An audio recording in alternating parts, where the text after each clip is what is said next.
necessarily represent the views, opinions, or endorsements of Signal Hill Media Partners, its affiliate stations, or its advertisers. Welcome to Taking Care of NC, the program dedicated to exploring the issues, opportunities, and challenges shaping the great state of North Carolina. Join your host, Representative Jeff McNeely, as he delves into meaningful discussions about politics, community initiatives, and the people working to make a difference. Whether it's tackling local concerns, highlighting state achievements, or addressing pressing legislative matters, this show is your go-to source for understanding how North Carolina is growing and thriving. Stay tuned as we kick off another insightful episode of Taking Care of NC. Good morning, North Carolina. Hope everybody's doing well out there. Man, I like this weather. I can actually get outside and not sweat. Too bad, anyway, for a fat man. So hopefully it will continue. I believe there will be some more warmer days, but this is nice, and I'll take it when I got it. So I hope everybody's out there and enjoying it. Hey, got a good show for us today.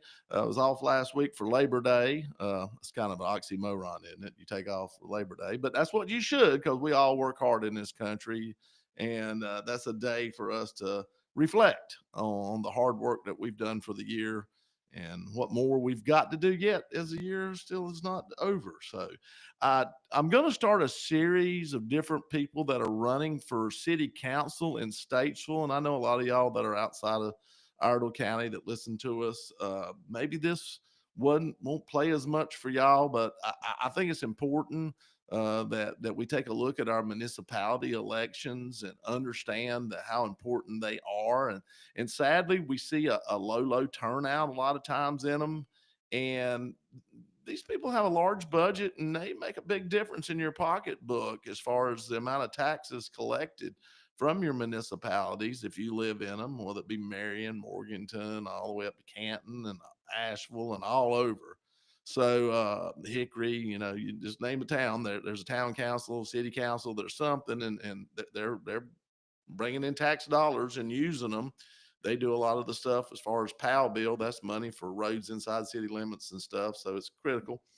So this morning I've got John Stafford. I was down at the fair, Iredell County Fair, this past week, and ran into John. And John's running for Ward 5 City Council. So, John, glad to have you on the show. Well, thank you for having me, sir.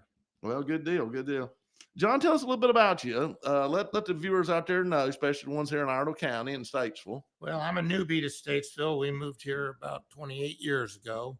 My wife and I moved here from California, and I would come home from a day there and say, honey, please don't bury me in this state. It's killing me. I had to get out of it. And we looked at various places, and it was about a 6-year process that we looked at different states, and we settled on North Carolina. And then we went to every city west of Raleigh that was 50,000 population or less. And we settled on Statesville. We fell in love with the town. We felt it had a ton of potential. We loved the historic inventory of properties that it had. And we moved here to Statesville, and we've never looked back, never regretted it. Well, in Statesville, I always say, despite itself, has remained kind of quaint and small, even though it's got 2 interstates. It's always had the ability to be something huge, and we kept a small town atmosphere, and it is a small town to a point. A lot of people still know everybody. A lot of people, some people, a lot moving in, but we still a lot been here all their lives, and so it's a unique place. Now you've got family, I understand. Yes, so. Interesting when you say a small town. My daughter just moved here from California. She was in Huntington Beach, and she was born and raised in California. Up in Sacramento is where we came from. And she would come out and visit us just about every year. And if we didn't go back there or vice versa. And so she says to us that she knows more people in Statesville than she knows in her back in Huntington Beach. And so she just bought a house here. Okay. And moved here a couple blocks from us, a beautiful historic 1905 home. Oh, wow. And it's a lot of work. But we're just so blessed to have her here. Her daughter lives in France, our granddaughter. And then we also have a son in California still, and 3 grandchildren. He's married. And owns a very large plumbing business. Well, good deal. All Yeah. right, all right. So family man, got Yeah. got connections all over, but Statesville's where your roots are at now. So why are you running, John, for Ward 5? You've been there. Been You there, know the crazy. done it. Didn't think I was actually going to get back into it. I wanted, my wife and I plan to die in this city. Okay. We're going to live here the rest of our lives. And I think that I see the city moving in some directions that I'm not pleased with, I'm concerned about. And I gave about almost 5 years because of COVID. We had an odd election there. And the first time, and we did a lot. And I felt it was necessary that I needed to put up another 4 years. If I'm elected, that I'm going to serve for another 4 years. All right. All right. Well, like I said, you served on before, so you kind of know the game. You kind of understand where the players are. Huge learning curve. It is. Huge learning curve at the beginning. When I first started, it was 45, 50 hours a week. Really? You know, you're going back through old past minutes. You're trying to find out how we got to where we are. Yeah. If And you don't then- live here, if you hadn't lived here long, Well, because some of these storylines play out over generations. That's right. What was the thought process of this council and previous councils to get where you are? And so that was a huge learning curve. But my wife missed me. Yeah, you know it. I know. I know. It's a public service. Yeah, You the give a lot. spouse, whether man or woman, they suffer a lot in They this. do. There is much giving to the equation as we are. Yeah. So it's not easy. It's Yeah. not easy. Well, since you've been there, and you know, there's always reoccurring themes. It seems like we always need this. We always need this. We always need that. Whatever it might. What do you see is some of the biggest issues that are confronting this council? And now the makeup's going to change pretty dramatically. Extremely. That was another factor, is we're losing so much of our experience. Costy's been a good mayor and he loves this city. Yeah. And I can't fault him in any way, shape, or form. I think he's done a fine job. We're losing Jap Johnson, an absolute icon of public service. And That's Steve been Johnson. steady. Yes. So that was another major factor in me deciding to get into the race. And when I first got in, the movement of council was to make Statesville a bedroom community. Basically, we were going to have the extension of the freeway heading south, and everybody would just travel to Charlotte to work and come up here to live. And a large residential base and not a lot of commercial base. And I felt that was a huge mistake. People should be able to live and work in the same area, and especially folks that have transportation issues. So our big push was for commercial revitalization and commercial introduction into the city. We did a lot. One of the biggest project that Statesville had ever seen thus far and still today was the Sherwin-Williams plant. Yeah, it was a huge. $300 million investment into our city. And the critical factor of that is high paying jobs along with that.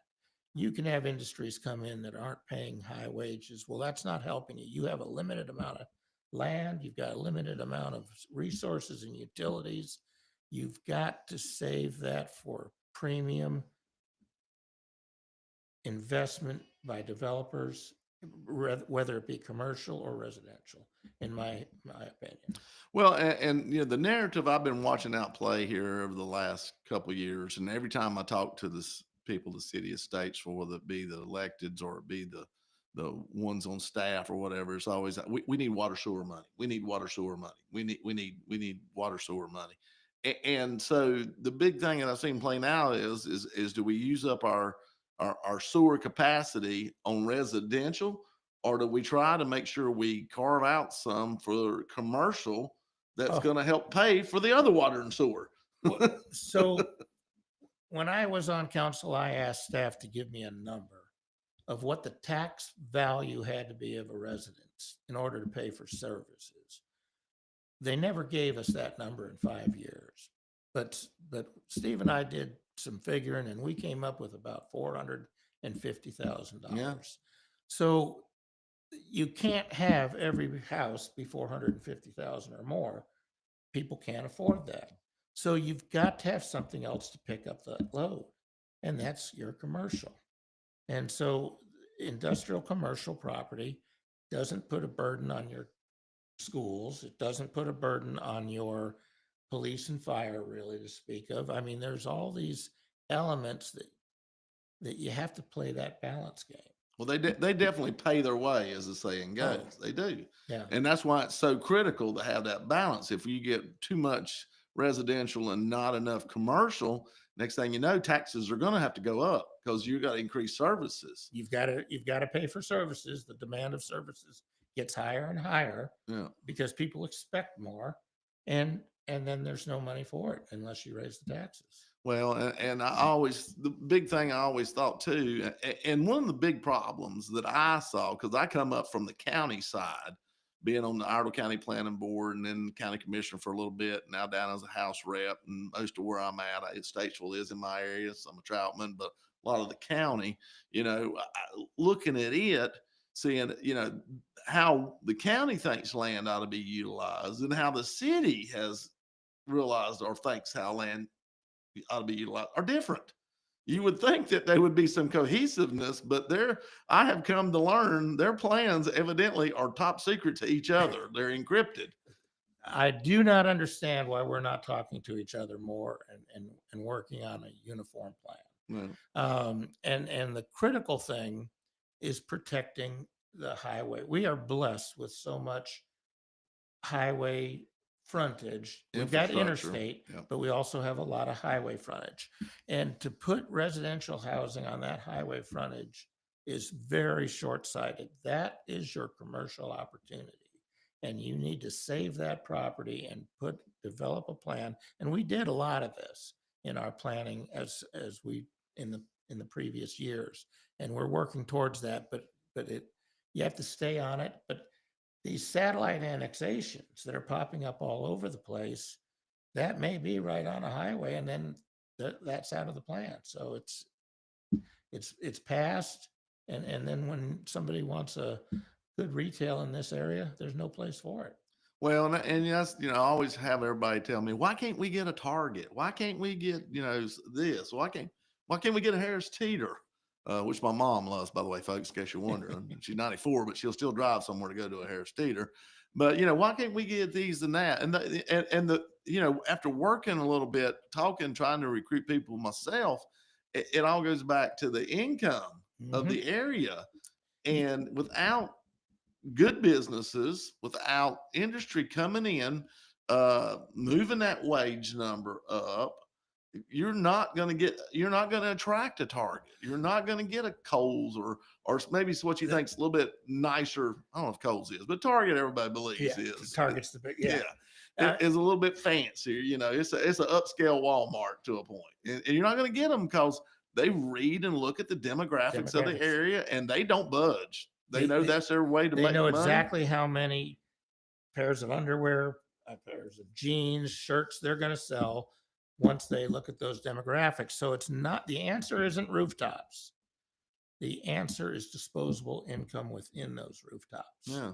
And that's where you've got to have that high wage in the area. And that's another problem I see Statesville is moving towards, is more and more affordable housing. Now, we all have a Christian responsibility to care for those who truly in need. But when you're looking at either the federal, the state, or in this case, a county, Statesville has built basically 70% of all subsidized housing for Iredell County. For all of it. For all of it. Now, Mooresville doesn't have a homeless shelter. Mooresville isn't building affordable housing, yet your tax base and your cost of living in Mooresville is almost probably 40% higher than ours. Troutman is the same thing. It's blowing up. Yeah. So they're blowing up. We have that duty, that responsibility, but it has to be shared by the entire county. Otherwise, what happens is Statesville becomes a magnet for low income. You're not going to see prime retail come into this area because they do that demographic check and they say, no, we're not here. And the long-term consequences are devastating because you have to pay for your police, your fire, et cetera. But that tax rate on that residence is minuscule compared to what the others are. And if not careful, that's where you'll have to raise taxes because You will take them, it'll go through the roof. Yeah. Yes. Yeah. And We you just see had a that. 30% tax increase Yeah. in the last budget. You know, True. I've watched Atlanta as I've grown up, and you know, I always say Charlotte's kind of Atlanta light. It's coming. I mean, Yeah. you know, it's nipping at the heels. And so I looked at Alpharetta, and you looked at all those. And at one time, that was a lot of agriculture went on outside Yep. of DeKalb County down there. Now there's nothing but houses. There's Yeah. nothing but houses, and those counties, they struggle. They struggle because they don't have and in our base, everything they have requires money to help service their needs, whether it be roads with PAL bill, whether it be ambulance, whether it be fire protection. You know, you don't have volunteer fire Parks and department. Rec. I mean, all of it. Yeah. Yeah. So I Yeah. mean, it just like I said, is we want people, but you want them to come because there's work here, not because we're within a distance of a big city, a metropolis like Charlotte to try to figure out. Uh, I have everybody holler, you know, we got to do something about traffic. We got to do something about traffic. And I'm thinking, if we make traffic too good, we're going to really be invaded because everybody's got the same traffic problem in any county around Charlotte. They just do, because a lot of people don't want to be in Mecklenburg because of the tax rates there and what's going on with Mecklenburg. And kind of some of it has to do with their government and how they go about and some of their ideas. I've always said Mecklenburg's never saw a tax increase they didn't like. I don't think that's true in Iredell. So that makes it tough. That makes it tough when you get into that. We talked about affordable housing and we talked about commercial and how important it is. What are some of the other things maybe that you see out there that we're going to have to address as a city of Statesville? Well, one of the things that is kind of near and dear to my heart is when we moved here, the population, well, when I was running for council, the population was about 25,000. When we moved here, the population was about the same. But our footprint had grown probably by 30 to 40%. But the population was the same count. What this told me is our infrastructure, our core was rotting. We were losing the center. And that happens in big cities, but it happens in little cities. And so one of my key things was to revitalize our inner city areas. They were proud, the council was proud that they had torn down, I believe, 87 houses. Well, the house wasn't at fault. It was the owner that was at fault. Yeah. And so go through code enforcement and go through minimum housing and get the house, the structure revitalized so it is housing, tax base. You already have fire trucks going by there. You already have police going. You have water and sewer going by it. Your garbage trucks are going by it. It costs the city absolutely nothing. One of the things we did was if there had been a house on a property, you didn't have to pay development costs to build a house there. Yeah. So you're seeing all kinds of infill popping up, and we need more and more of that because our infrastructure is already there. It doesn't cost us anything. And you need to bring people back into your city and live in the center of your city. And you know, you're singing to me to the choir because I see Statesville, you know, Troutman, if they can get water and sewer, Yes. that's their problem. That's a big question. That's a big question. But if they had what we'll say is reasonable to unlimited water and sewer, in 5, 6, 7 years would be bigger than Statesville. Absolutely. Would dwarf Statesville. Yeah. Yes. But then once that area's filled and it's getting there, even without water and sewer options, Statesville will take off and grow and be bigger than Troutman. It will, because it has the room to expand north. But here's where it gets near and dear to me is we're jumping out and we're hopscotching all over the place, pulling in a development here and a development there, and we're extending our water and sewer lines and every time you do, you're losing pressure. You also got to have your little pump stations and your package stations, and you got all these different things that you got to do, and all of them help decrease flow, and it ends up causing issues at the sewer plant as far as being able to break down the product that comes in there, and so it makes you inefficient. It Right. makes you so inefficient. And I even got a bill out, and I can't really get the county commissioners behind it. I know city council won't get behind it because it's kind of brutal, but it talks a lot about if you're in farm use and you ask to be annexed into the city, uh, there's some stipulations there, but it gives the county commissioners a chance to weigh in. Right now, if somebody wants to get annexed in, county commissioners out of play. They have no say in the thing whatsoever. And so that's where the land plan comes back in, working together on the land plan. The residents around that, who are all county residents, have no voice. Yeah, they have no representation. And for years, we haven't filled on our planning board the ETJ spot, which is basically the representation by the county. I've called a guy. I'm waiting to hear back from. I called a guy after we talked the other night. That's critical, yeah. Like I said, they got nobody speaking for them. They're having to get up and speak, but I mean, it's a hollow speech when there's no worry about no one listening. Yeah. When you don't have to worry about getting voted, a no vote from them people in an election. So it makes it tough. And so my big thing is I'd much rather see the density in the city. If you want to put 4 houses, 5 houses to an acre, I'm all for it. That makes you more efficient. Land use makes you more efficient on sewer and water. Right. It works. Yeah, and one that's of the what things we cities are got was for. in the historic district, we got 0 lot line. So you can put these little mother-in-law quarters in garages and so forth above them and so forth. The downtown was always built 0 lot line. There are garages that are shared by actually a Driveways. common wall. Yeah. So it was that was a great thing. And then the other thing is if one person had a residential dwelling, the neighbor next door couldn't. Well, we took that out also in the historic district, because then it was a race who got the residential dwelling first. There's no need not to have let both of them have one. Yeah, what you're talking about is just more density within the city. Cities have density.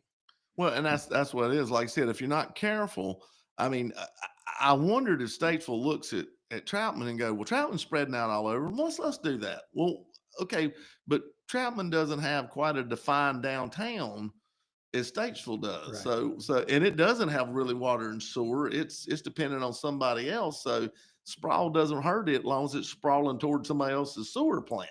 Yes. Yeah, they've got some huge issues with water and sewer, and they're going to have to address them. And Statesville, if we help, is going to have huge issues with water and sewer. Our Third Creek is at 80% capacity. Yeah, and you got at 80%. You're planning. At 90%. You're building. Yeah, so $200 million lift. Yeah. So yeah, once again, it's good to help the neighbor. You want to help your neighbor, but you want to help your neighbor, but it's bad if you give away your. We've been giving water or sewer to Troutman for less than our residents pay for. Yeah. I always say if you give away too many cups of sugar, next thing you know, you're drinking unsweet tea. So so you got to be careful in that. It's a fine line, and like I said, sewer plants now used to not be incredibly expensive, but now they are. It's ridiculously expensive, and so it's a fine line. And like I said, and if you carve it all out or give it all away to somebody else's residential, once again, you've tied your hands on what commercial abilities you have. Then if something comes in with a huge sewer need or whatever, some kind of commercial industry, you've really put yourself in a jam. You can't promise them what they need. Yeah. And what they're bringing is potentially high wage jobs and high tax base, and you're saying no to them because you've had too much residential come in. Yeah. All right, we're getting down here near the end, so we're gonna ask the question that everybody's kind of saying, elephant in the room. But anybody else that would like to come on the show, I will ask this question of the city. Data center out at Sammy Farms is getting annexed into the city. Voting's coming up pretty soon. When you're running for something, you're not supposed to touch a third rail. But I know. But I'm a public servant. I'm not a politician, and I'm happy to talk my opinion on it. I used to say that the airport was Statesville's golden goose for tax base. And thank you, Jeff, for what, $34 million worth of We've grants been getting a you've lot. helped with We've that. been Yep. getting a lot. And so, and it does bring in a huge amount of tax base. This data center is the new golden goose for Statesville. You're talking potentially $5 billion or more worth of tax base. Mm-hmm. The current tax base for the entire city of Statesville is just north of $5 billion. You're doubling that. Mm-hmm. You are doubling that. So that gives you the opportunity for schools, which Statesville doesn't do, but county does, and they're getting taxed on that too. It gives you the opportunity to lower the tax rate for your residents. It gives you the opportunity to put some of this money away for these huge infrastructure and capital projects that we've got to be working on. And we haven't planned for them. We haven't saved for them. And so the data center, personally, I think is a gold mine. Now I hated the way I saw the planning board meeting go.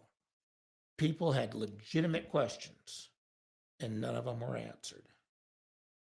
And that was a mistake. I hope that the city council does better, but I have researched this and I have talked to other people about this.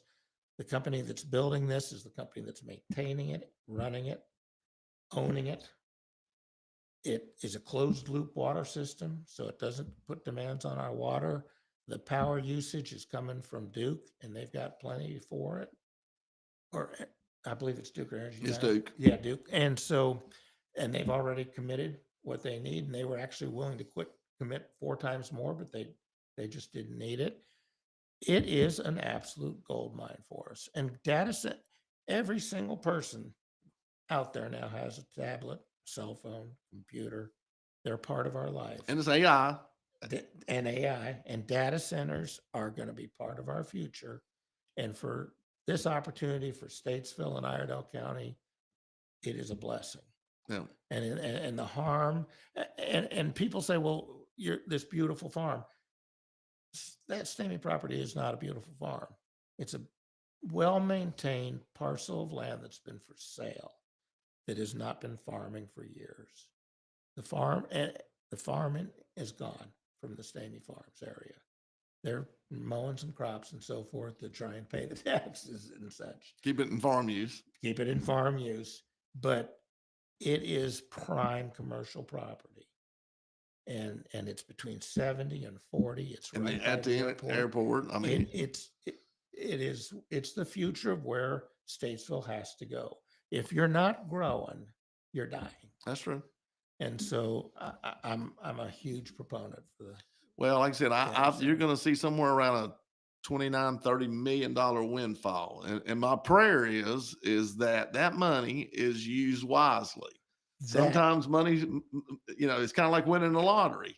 Most people end up broker than they were after it's all over with. Amen. And so I'm hoping that we're going to win the lottery here if it goes through. That's why you have to have a fiscally conservative council. Well, that's to lay out a framework and a plan for how this money is going to be used. It's going to be interesting. Well, John, like I said, it's a fast 30 minutes. It goes by quick. I appreciate you coming in. Good luck with your run. There's other people running against you. If anybody else would like to come on the show, please contact me. I'm going to try to see if I can get the mayor candidates maybe over the next month or so, because early voting will be here before you know it. It starts like 8 weeks before the election nowadays. It's right around the corner. Yep.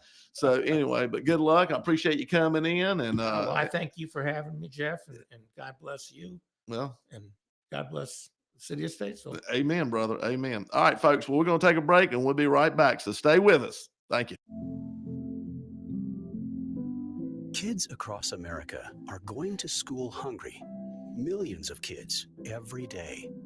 But one simple thing can help change all of this for a hungry child in America. Good, healthy food and the energy it brings. With help from caring people across America, No Kid Hungry is providing healthy meals and hope to hungry kids so they can build better futures. To learn more about ending child hunger in America, go to helpnokidhungry.org today. We all want more of a North Carolina. More boundless views, more adventures in the outdoors, and more clean roads to get there.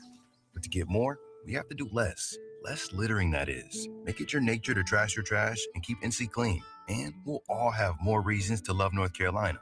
Litter less, get more. For more on the 7 outdoor NC Leave No Trace principles, visit OutdoorNC.com. Sponsored by the North Carolina Association of Broadcasters and Visit North Carolina, a part of the Economic Development Partnership of North Carolina in cooperation with this station. We all play a role in keeping our community safe. Every day, we move in and out of each other's busy lives. It's easy to take for granted all the little moments that make up our everyday. Some are good, Others not so much. But that's life. It's when something doesn't seem quite right. that it's time to pay attention. Because only you know what's not supposed to be in your everyday. So protect your everyday. If you see something suspicious, say something to local authorities. Bravo, Brenda. You've always been a saver. Price matching your price matches. The self-proclaimed queen of extreme couponing. But this time you've truly outdone yourself. By saving for this electric vehicle, you're locking in up to $1,000 a year in fuel and maintenance savings, which will leave you saying, cha-ching, every time you unplug. Good for your wallet, great for the planet. That's the power of EV. Sponsored by the NC Clean Energy Technology Center and the North Carolina Association of Broadcasters in cooperation with this station. In the fight against Alzheimer's, now is the moment we've been waiting for. With new treatments emerging in the fight against Alzheimer's and all other dementia, now is the time for hope. Now is the time for action. So get out, get moving, and join the Alzheimer's Association Walk to End Alzheimer's on Saturday, September 27th at Liberty Park in Mooresville. Join the movement at alz.org/walk.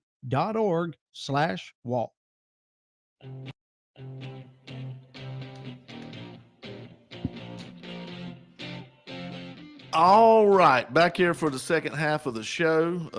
Got a lot going on. I'm gonna catch up some. I put my phone down. It's like Jesse's been busy. Jesse, if you want to call in, you go. You've talked about everything. Now, I don't know if John can do anything about that. John's gonna stay with me here a little bit in the show. Just comment on stuff. We're off the station when we're talking a lot about state and national stuff. But anybody else like to call in? 704-873-9929. 704-873-9929. Now, got a lot going on.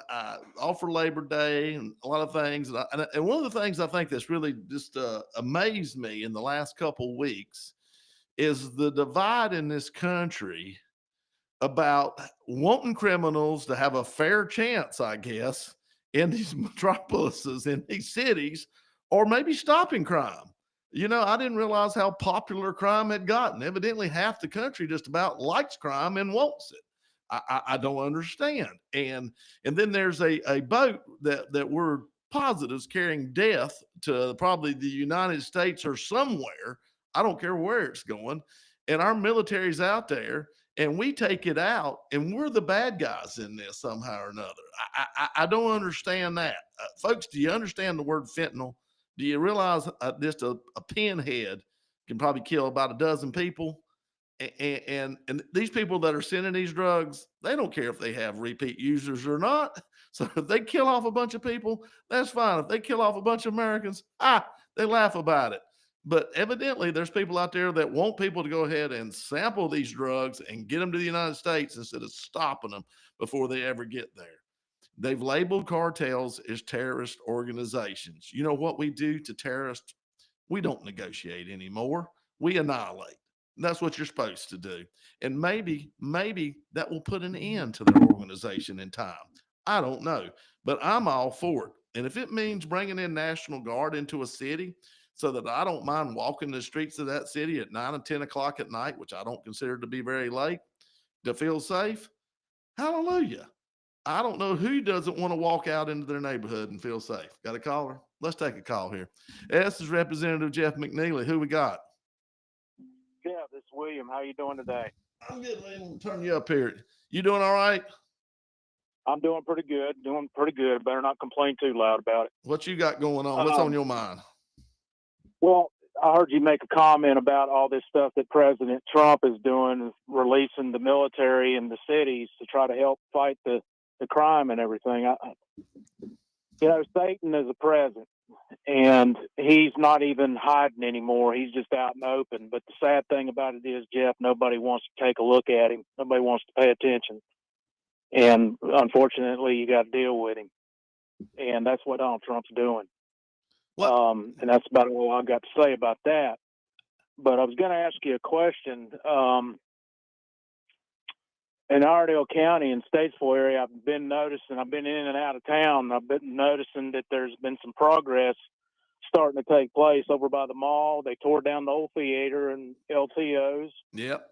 And we've got some stuff going on, some action going on uptown near the where Elliott's Ice Cream used to be and where the tag agency is and all that.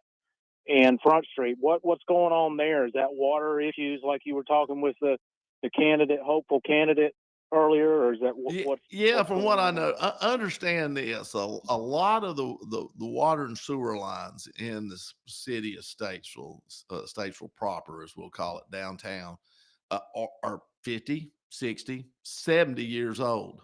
And one of the things that I'll call us Team Iredell, that's Vicky, the senator, and Mitchell Setzer, and Gray Mills now, Todd Carver, and me, myself, over the last while have done is try to get money for Statesville, because I saw these problems coming. Whenever they did the downtown cityscape, they fixed a lot of things. A lot of times they didn't replace the sewer. They tore the streets apart. And I'm like, why not? Why do you not? Well, they didn't have the money. They had the money to do the streetscape, but not really fix the infrastructure underneath. And so whenever COVID money was flying around, I said, hey, I even called up Ron Smith and I said, Ron, I'm going to get you some water sewer money. How much you want? He goes, well, I don't know. And I said, well, think big, because there's actually a lot of money out there. And so we ended up getting about $23 million for the city of Statesville. And so that they're now having to use it.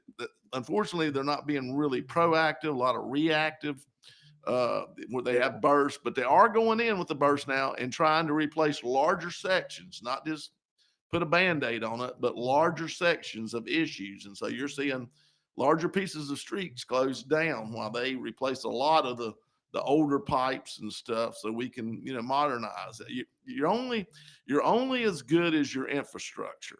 You can't take on, you can't take on more passengers on a boat that's got Band-Aids on the holes. That's just not wise. And so we've got to build ourselves, and we got to do it from the underneath up. And luckily we've gotten a good bit of money to do that, and they're using it. And so that's kind of what you see going on there as far as some of the street closures. Now, I've had a lot of people that own businesses on these streets, and they go, they're not moving real quick. Well, folks, I'm sorry, ththat's the nature of the beast you gotta too. Look at Jeff, you got to look at the real estate up there, just like any township across the state of North Carolina. There's some small towns, bigger towns, whatever, but you got a lot of streets that are short ranged, so to speak. So you got to do it in sections. So it just takes time. And then, a lot of it probably has to do with the fact that you got the schoolhouse up there, and when it lets out, it generates a lot of traffic jam. But, we just got to do what we got to do. I'm just glad to see that they're utilizing the money, because as far as jumping over on the school side and the education side of things, Forsyth County's got a problem. And we don't need that problem. We do not need that problem, brother. We don't need that. I got into that a couple shows ago, and I never will forget the interim superintendent basically said that, nobody's at fault, but looks like we are at fault. And so nobody wants to own this, but it's just, no control, no physical control at hand. And we see this in so many ways and so many times. I always tell people, I don't have to like the person as long as they know how to do the job. I'd much rather have somebody who's a pain in the rear end but knows how to do their job than somebody that I really want to go fishing with but is as incompetent as all get out. So, and that's kind of what we're seeing here. I think there's a lot of, and that Forsyth, great with the kids and loves the teachers and the parents all up, doing a horrible job elsewhere. Just doing a horrible job. Well, it's just like managing your household just on a larger scale, but it's the same concept. You just gotta figure out a budget and don't go above it. You can't spend more than you got. You just can't. And Ronald Reagan said to us a long time ago, it's cheaper to maintain the infrastructure that we have in place than it is to tear it down and rebuild it. Exactly. I agree 100%. So, well, Jeff, I appreciate you. I thought maybe that's what was going on uptown, but just didn't know for sure. Like I said, I've been out of town, so I just didn't know for sure exactly what was going on there, but I suspected that that's what it was. I feel, Progress. yeah, I feel like over the next 5-10 years, you'll see streets closed all over and in sections as they replace and spend that money. But hey, I'm gonna tell you what, 23 million don't go as far as you think it does. It may not get but a couple streets done. Well, we got the crossroads of America done, and that wasn't such a bad move. It was long planned out. It didn't get done as quickly as they thought it was originally, but it's done now for the time being, and that helps. As far as flow and traffic and everything. So, yeah, now we can tear down the middle of the town and work on that, and people will have that alternative to get on the interstate. May not like it, but that's the alternative right now. It to is. make your way around. All right. Well, I appreciate you, I'll William. let you go, Jeff. See you, man. Take care. All right. Got some people calling in, texting in here about the data center. And this is where I'm going to be on it, folks. I wish it was farms. Those people have been customers of mine for a long time, and my dad before me and their grandfather before them. But it's hard to walk away from $50,000-$80,000 an acre. And you can't force the next generation to farm. We can do some things like I'm talking about in my House Bill 348 that would help slow the sprawl some, but it would mainly be on a development side, not so much on commercial. So we're gonna look at this and hope that maybe we can have more people have a say. Because right now, like I said, if you're out in the county, you don't really have a say. You can't vote for the city council, and your county commissioners don't have a chance to speak. My bill would give the county commissioners a chance to speak. They don't seem to really like it too good, though. So I think you ought to talk to your county commissioners. I'd love to see them get behind this bill and a lot more of them so I can help get it passed in the House and through the Senate. Won't be easy. Hey, one of the things I want to talk a little bit about is Federal Reserve. And here's a little quick history lesson, and then we're going to shift to modern day to try to explain some of the craziness that I feel like we're seeing there. And so the history of the Federal Reserve is basically a central banking system of the United States. It was created in 1913 by the Federal Reserve Act, a series of financial panics. The one of 1907 was one of the largest, where everybody made a run on the banks, and that's what happened. We were just getting where we had newspapers and the ability with radio. I think at that time radio was starting about, so that we could mass communicate. And all it took was one person. Doesn't this sound like Facebook to y'all? All it took was one person coming up with a conspiracy theory, and everybody would run to the bank and draw their money out. Well, the bank's job is to loan money out to different businesses and collect interest, and they're using your deposits to do it. So when this had happened, next thing you know, the bank couldn't come up with the money and nobody'd work with them. So this allowed the federal government to help loan these banks money if something like this should happen. And also FDIC, Federally Deposit Insurance Corporation, would back the banks, each account up to a certain amount, so that we didn't have these runs. And so when it first came about, it was a great idea. The three objectives basically are set apart because the Federal Reserve is independent. It does its policy separate from Congress and separate from the executive branch. It makes its own decisions and doesn't have to be approved by them, to give them some ability to stay out of the political side of it so much. And the three objectives were to maximize employment, stabilize prices, and moderating long-term interest rates, because it also kind of set rates that if a bank was isolated, and maybe this is the only bank in the county, back in the day, then it could charge whatever interest rate it wanted to on loans, and maybe you didn't have a lot of options. And also it could pay as little as it wanted to on deposits, and you didn't have a lot of options. So this kind of set a level. So at the time it was good. Then let's fast forward now to 2008. And in 2008, we had a financial crisis in our country. And a lot of it was caused because the banks weren't being watched, in my opinion, close enough by the Federal Reserve. Did a lot of subprime loans and all this crazy crap that come up with. There's always somebody inventing another wheel to or redoing it. So anyway, they ended up giving the Fed a lot more power in that act they did in 2009 that try to rein in the banks. Well, that's good. That's bad. There's two sides to every coin. So now you give this power to the Federal Reserve it's never really had before, and it's trying to fill out what it should do. So you got Jerome Powell, who has decided a lot of these things. He's a chairman, him and his board. Well, during the Biden administration, and we know there was a lot of underlying reasons. They changed policy. They did a whole lot of other crap that wasn't wise. Shut down some pipelines, did a lot of drastic things those first weeks. Nobody seems to remember that. All they remember is Donald Trump doing all these horrible things here for the last, 8 months. But they can't remember the Biden administration coming in, changing all the policies before and flip-flopped. And so it threw us into a turmoil. And so they decided in 2020 that they would let inflation kind of run wild. And then they went so far, and I want you to remember this term: flexible average inflation targeting. Flexible average inflation targeting. So after they looked at their policies and come up with this new thing, and basically what the flexible average target, they looked at a 5-year period and averaged it and said, well, the 5-year period average isn't too bad, even though the immediate inflation was horrible.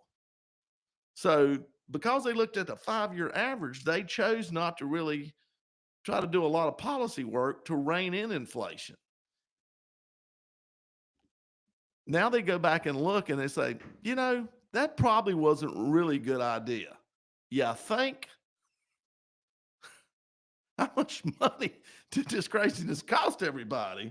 So now Powell's thoughts, he thought then that above average inflation was a good thing. Well, and that it couldn't be reined in easily. Well, that's not true. They have tools. They've always had tools. And right now, they usually don't carry this much on their books. They usually revert it back to the Treasury Department every year. But they're sitting on about $6.6 trillion on the Federal Reserve balance sheet, and basically paying interest on that $6.6 trillion in. So that's sort of counted into the debt. So we're almost like getting double dipped on paying interest into the debt because the Federal Reserve's trying to figure out how to make this work now that they played and screwed around too long and didn't get into the inflation factors. Now they can't decide what they're going to do about interest rates. They think they may go a quarter and may go a half. And then they were going to do one every time they met, but now they don't think so. But our job report's coming back and we're stagnant. And the reason is they're wanting to say, the Fed loves to say, well, it's because of the president's tariffs. Okay, tariffs do bring some uncertainty to it. But I can tell you right now, with the interest rate where it's at, it's going to be very difficult for a lot of industry to decide to expand with borrowed money. So they're going to wait because they think, well, surely to God, they're going to lower the interest rate so they'll stimulate the economy. And when the Fed drags its feet and doesn't lower the interest rate, well, people put off plans. It makes sense to me. I know if it's going to cost me less in the future, I can wait. I'll eat peanut butter and jelly sandwiches till I can eat steak again. I can do it. I think a lot of other people, I think shrewd businessmen do that. So this is kind of interesting to see where we're at. I do think the best thing about it is that Jerome Powell is on the way out the exit door. I think he will be replaced, and I hope to see it. This is not an exact science, but there's enough information from historic values that wiser decisions could have been made. And using a 5-year average when you had basically no inflation or very little inflation, and then you had a huge spike that went up probably 400 or 500%, tells me that it's time to do something, not look at my averages. Look at the moment. So we'll see how this goes. Anybody wants to call in, talk about that. We're getting down here near the end, so I don't know if I can take too many calls because I got two things I really want to talk about. One, something kind of cool's going on. Well, not cool, but necessary in Texas. USDA is going to build a $750 million plant near the Mexican border for the manufacturing of flies. Now, this is not my crazy as it gets section. I've still got that to go, but I want to talk about this. And Senator Brooke Rollins announced last week that she hoped the factory would be producing and releasing sterile male New World screwworm flies into the area by next year. And this is to offset an invasion of this horrible insect. And folks, if I'm in the cattle business, I sell feed and I actually have cows. This particular fly is devastating to the beef industry. Think of Mercer because it's very similar. This thing bites and bores into the flesh of a cow or whatever the host animal may be, does horses too, anything it can find a place. That flesh actually becomes infected. And then the flies hatch out of that on top of that and fester on the infection, basically. So it's a site for food plus damage to the animal. Usually it ends up, if enough bites, and it doesn't take as many as you think, a dead animal is there. And if that's fine with the flies. They live on dead tissue, same they do on live. So this thing, it basically eats the flesh of the host, and with enough bites, it will kill a full-grown cow. It's especially dangerous to baby calves. So the U.S. has closed this border to Mexico and then South America because it's running rapid there, trying to take care of this problem. So beef prices are high. They're probably going to remain high, and they may go higher because of this, folks. I don't know what to tell you. We actually had the same infestation back in the 60s and 70s, and we eradicated it by, like I said, having the male-female male sterile mate with the female, and basically she produces eggs that are not fertile, and flies' life's about 28, 30 days, and they're dead. So hopefully they're still going to burrow into these animals, but they're not going to reproduce as much, and this is just one of the ways we figured out to combat Mother Nature. Just want you to know, yeah, that's a lot of money, but this is a national security. If we can't eat, if we can't feed ourselves, if we're invaded by insects, and it takes out our beef population or our other different things that, like I said, when you run out of cows, they're going to be looking at cats and dogs next. Oh my. So this is critical. It's just kind of unusual. All right. Now for my favorite part of the show that I always like to do, crazy as it gets. Vancouver, Washington was supposed to start school a week ago. One of the larger school districts in Washington, about 22,000 children, are still in limbo. The staff, not teachers this time, staff and bus drivers are on a strike. It's unlawful in Washington to strike if you're part of the school system, but unions are doing it anyway. It's been a 15%. They're actually asking for 15% more money. Got 5 minutes. I got less than that, don't I? Okay, now about anyway, they're asking for basically a 15% raise over the next 3 years. District says it's $26 million in the hole. We've heard that. All right, so obviously they haven't done a very good job with their finances either. And now they got help demanding more money. It's still a year left on the current contract. But because there have been no consequences for strikes by unions in the state of Washington through educational portals, basically this happened 78 times over the last about 30 some years. So they continue to do it, and basically they hold the school system hostage. And the Democrats have been in charge in the state of Washington for about that same amount of time and are union friendly. Other districts are preparing to strike also. The unions have all the leverage because the politicians there are turning their heads and closing their eyes and allowing this to happen. So now we've got school years that are being delayed because the unions that have been created for school staffing and bus drivers and all that have decided that they are not going to participate till they get what they want. Okay, that's fine. If it is in the state of Washington's constitution that it's unlawful, somebody's going to have to pony up. John, there's going to have to be some hard decisions. I got you sitting there, but does it get much crazier than this? Getting pretty crazy. Well, I mean, this has, folks, yeah, I'm Republican. This has blue written all over it from one side to the other. They've allowed this to repeatedly happen. And I always say, when you subsidize something, you're going to get as much of it as you can stand. And that's kind of what the state of Washington has done in a roundabout way. They have subsidized the unions to strike to get their demands. And most of the time they're met with an increase of one way or another, and they're getting what they're asking for. So this is real tough. If you're 26 million in the hole already as a district, and now you're looking at a 15% raise to get these people, or some close to it. Let's say they end up at 12 or whatever. You're still going in the hole even more because you don't have the funding. So now we're talking about raising taxes on all the people in this district, in this area. If they're coming looking at the state, you're talking about raising taxes to everybody in the whole state of Washington. Now, the bad thing is, if you raise taxes to pay for these people, then that just makes the union say, well, they can raise taxes more. And I'm not saying people don't deserve raises. I'm just saying this is not the way to do it at the tip of a bayonet.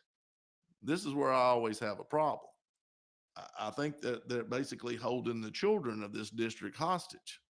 And I think it's going to be a mighty big struggle. So we'll see how this goes out in Washington. But folks, always know this. Every union looks at where they're at and moves it to another state and another time. So now you're talking about the domino theory. Not just one union in Seattle, or not near Seattle, but in Washington has the problem. It will be all over. And like I said, who's going to suffer in this? It's going to be our children. That's who's going to end up suffering.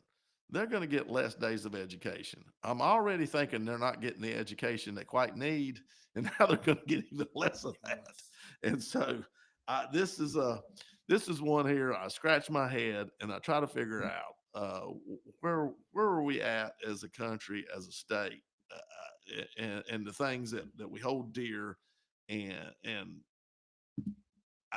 I'll guarantee you that if you go back and look, that the staff, I ain't saying the bus drivers because there's only so many buses and so many drivers, but if you go back and look, I'll guarantee you the staff in this particular district has probably grown by somewhere between 40 and 50% over the last 10, 12 years, that short a time frame.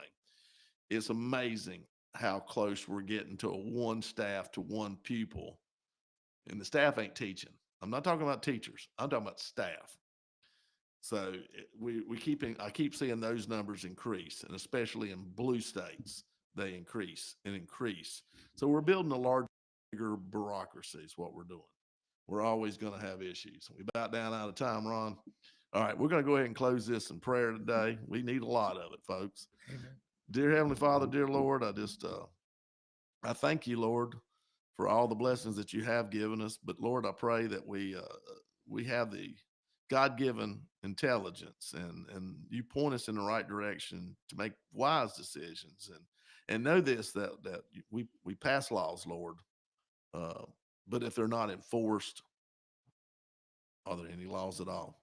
So I pray, Lord, you give us the will to do what's right and to make sure that when laws are passed, we follow through, we uphold them.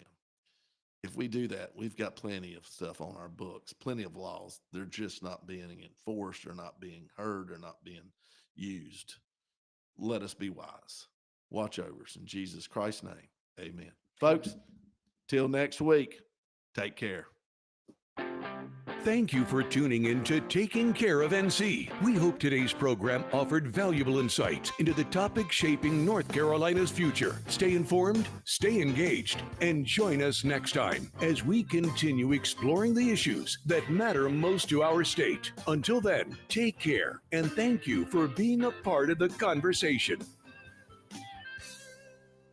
Real Country is 550 AM WAME, 92.9 W225BD, Statesville.